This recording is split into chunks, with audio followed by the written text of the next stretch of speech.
The Queen is due to return to Windsor Castle on Tuesday, after having spent a long weekend at her beloved home in Norfolk, it has been reported. The sovereign is understood to be feeling refreshed following her stay on the Sandringham estate.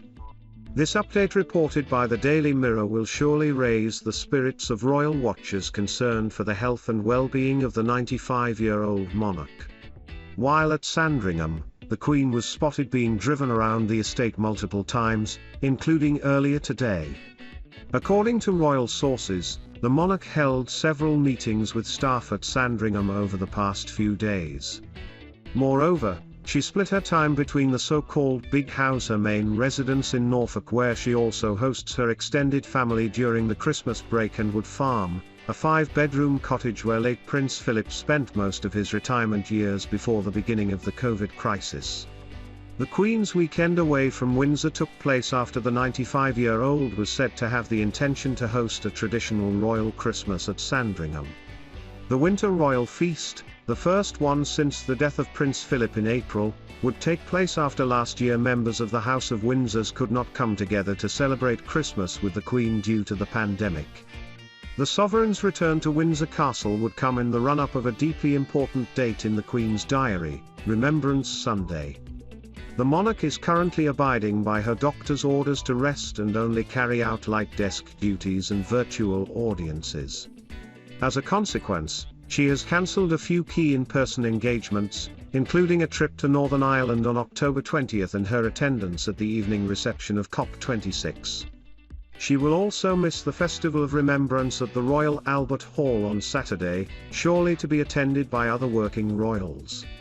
However, the Queen, who is also the Commander-in-Chief of the Armed Forces, has said through a Buckingham Palace statement to have the firm intention to attend in person the National Service of Remembrance on Sunday.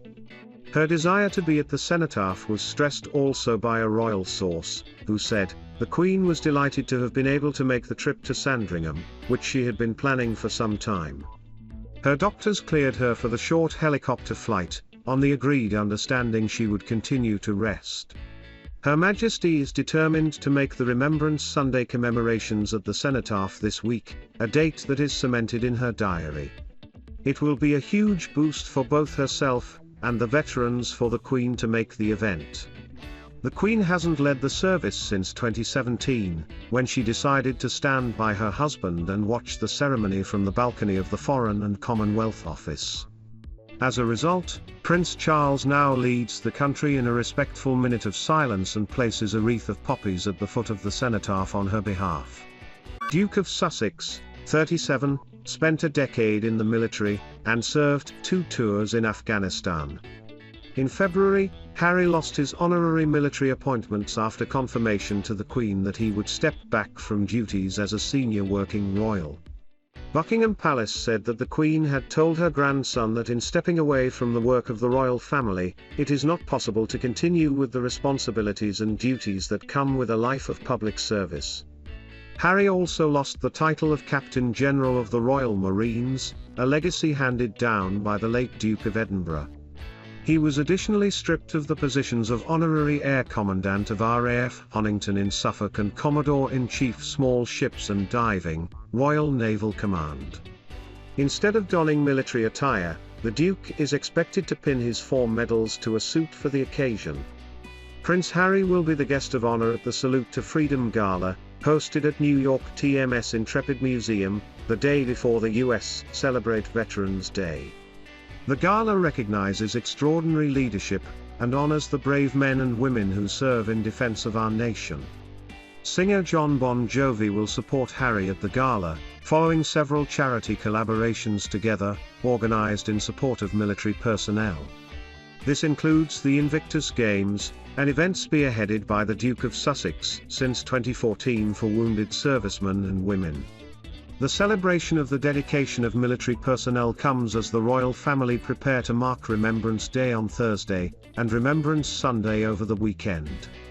Harry TM's grandmother, the Queen, still intends to head up the royal family TMS tributes at the Cenotaph in Whitehall on Remembrance Day on Sunday, despite recent cancellations to her royal engagements. Remembrance Day, which falls on November 11th, will be a Thursday this year, but official commemoration takes place on the closest Sunday to that date.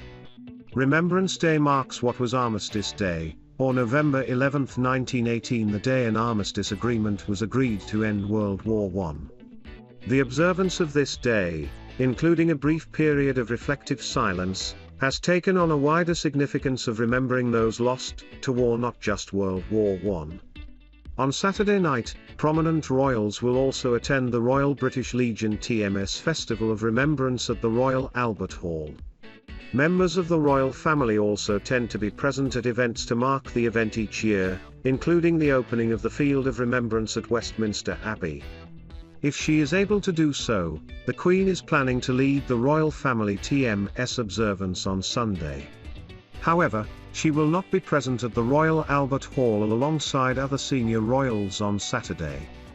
Roya Nikar, royal editor at The Times, writes, "The Queen, 95, intends to lead the royal family TMS tributes at the Cenotaph on Sunday, in what is expected to be her first public engagement after several weeks of rest on medical advice."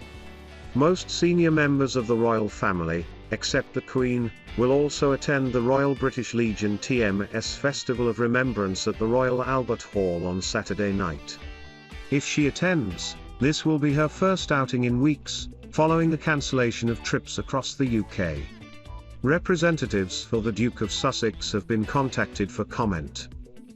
Prince Harry would love it if his father Prince Charles begged him to return to the UK. Daily Mail diary editor Richard Eden responded to whether Charles and William will ask Harry to return to help out with royal duties if needed. Mr. Eden told Palace Confidential that such a move from the royal family would come across as a desperate call to California. Host Joe Elvin asked, "Richard, is there an argument for getting on the phone to Harry?" Mr. Eden responded, "I think he would absolutely love it. If the royal family come back begging, saying please come back from Montecito, we need you back." But, the royal expert later cast doubt on such a possibility, adding, "I don't think there will be any desperate call to California." He noted that there were plenty of other royals who could step in to fulfill royal duties if the Queen was unable to execute tasks. Mr. Eden named the Cambridges, the Duchess of Cornwall, and Princess Anne as royal figures who could all step up their roles if needed. This comes as royal sources suggest that Harry is pondering a return to the UK to visit his grandmother. The Duke of Sussex is reportedly very worried about the Queen TMS health, and according to the source has been in touch with her non-stop since she spent a night in hospital on October 20th. If Harry does return, his wife Meghan Markle is expected to remain in the US with the couple TMS 2 children, Archie and Lilibet. The source told OK Magazine, "He TMS fearful there may not be another opportunity to celebrate the holidays with the Queen. For all of his grievances with the royal family, he adores his grandmother and misses her terribly." The Queen has left Windsor Castle for a private weekend away at her Sandringham home as she continues to rest following advice from her doctors. Don't miss doctors have advised the Queen to rest until mid-November following medical checks in hospital last month. The 95-year-old monarch was said to be delighted to be able to get away for the weekend. Last month, the Queen was forced to cancel a planned appearance at the COP26 summit on doctors' orders. She also pulled out of a planned trip to Northern Ireland, her first cancelled royal duty in 15 years. Buckingham Palace said the Queen could carry out some light, desk-based duties during that time, but not undertake official visits. Earlier this week she was spotted driving her car near Windsor Castle. The UK's longest reigning monarch also carried out her weekly meeting with Prime Minister Boris Johnson by telephone on Wednesday.